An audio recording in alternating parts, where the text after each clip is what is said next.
怎知不是母后的手艺？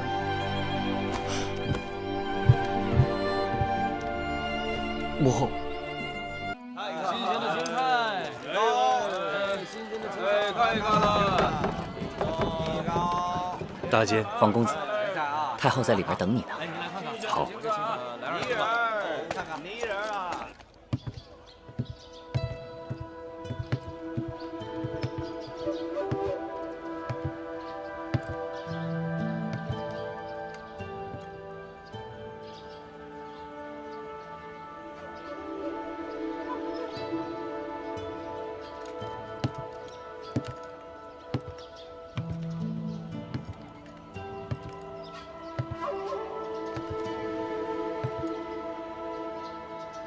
太后，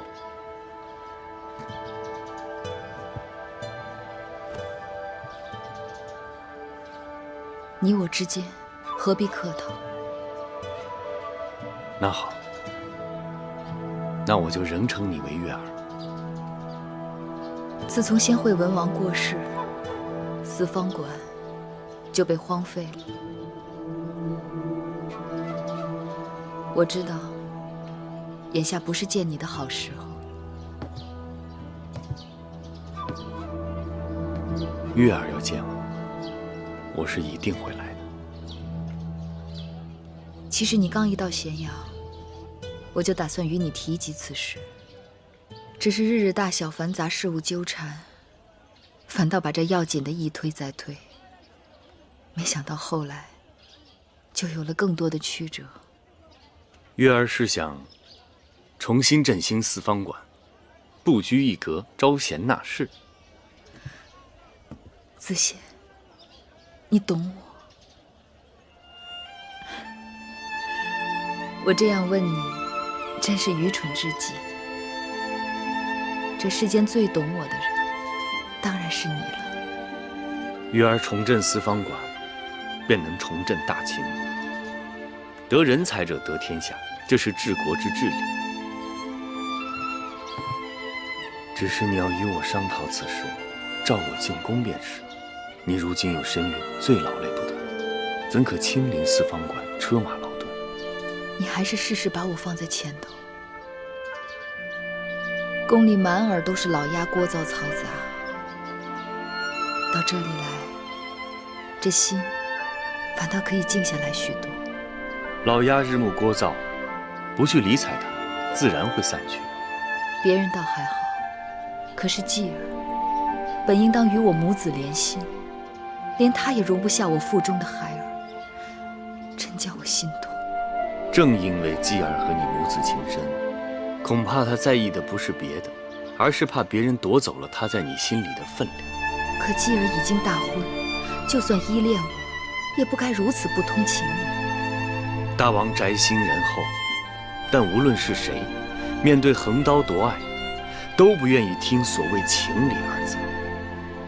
记得当日在燕国，雍瑞迎你回秦，我怎不知你对大秦社稷意义之重大，而我偏要百般贬义毁谤，希望阻止你回秦，因为我深知江山让人不堪重负，我怕因此断了你我的缘分。子贤，去吧，去看看大王。他此刻需要的不是别的，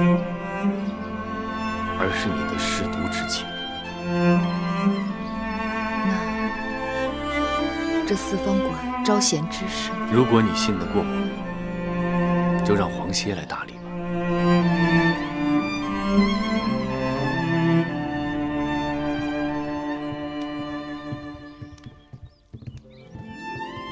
大王，早膳准备好了。寡人身子不舒服，没胃口。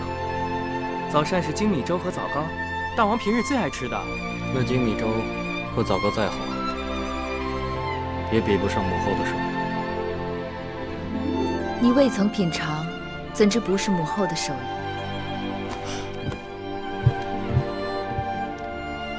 母后，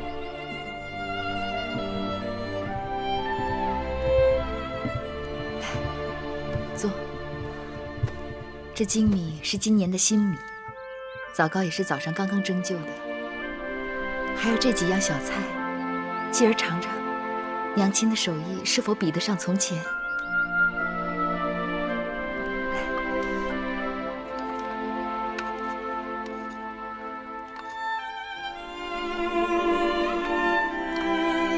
继儿，尝尝吧。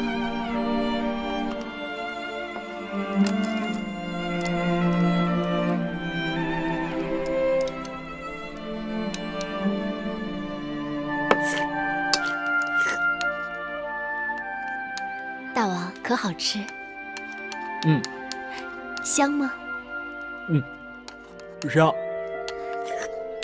其实做精米粥并无诀窍，只是精米头天要泡一夜，小火慢熬才能香糯。这枣糕却是要花点心思的。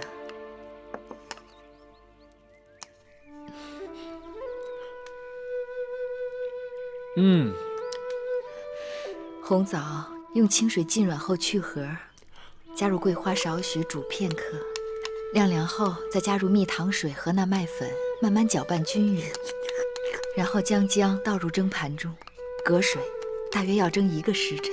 这么繁琐，母后您这是何苦啊？因为是做给继儿吃的，娘亲做给孩儿吃，做的时候高兴，见孩儿吃的时候更高兴。我5岁便与娘亲分开，刚满7岁，娘亲便过世了。我每每见到别的孩儿有娘亲疼爱，这胸口总是会酸酸的痛。决意有一日，若自己有了孩儿，定要对他千般万般的好，即便缺衣少食，也不能缺了娘亲的怜爱。娘亲知道继儿素来爱吃什么，我将教会米瑶给你做精米粥和那枣糕。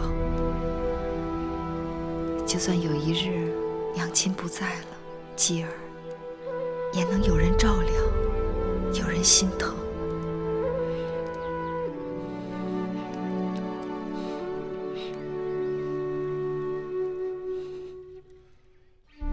据可靠军情急报，齐魏韩3国已经联盟，合计12万人马出兵讨伐楚国。哼，他们果然动手了。什么理由？楚国与秦国联姻结盟，背叛合纵之约。太后，老臣以为，我大秦应该借机出兵救楚。这也是一次教训他们的好机会。唉，他们也真是小气。人家2个国家结亲娶媳妇，这他们都生气。上次朱公子之乱，他们趁火打劫，从我们手里拿走的城池土地，朕还没有向他们讨要回来呢。看来，对这种不仁不义的人，我们不能坐视不管。司马将军，臣在。朕要你为主帅，领兵5万，拿下魏国蒲坂、阳春、丰陵。臣遵旨。米荣将军，臣在。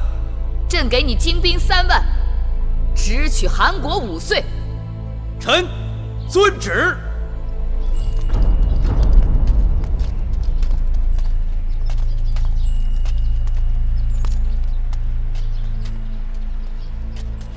楚离子，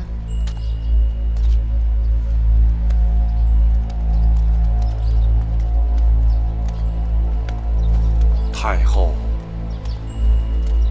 朕听说你得了脚疾，怎不找太医令给你好好诊治一下？太后，臣老了，到了病找人的时候了。今日医好脚疾，明日又是头疾，不医也罢。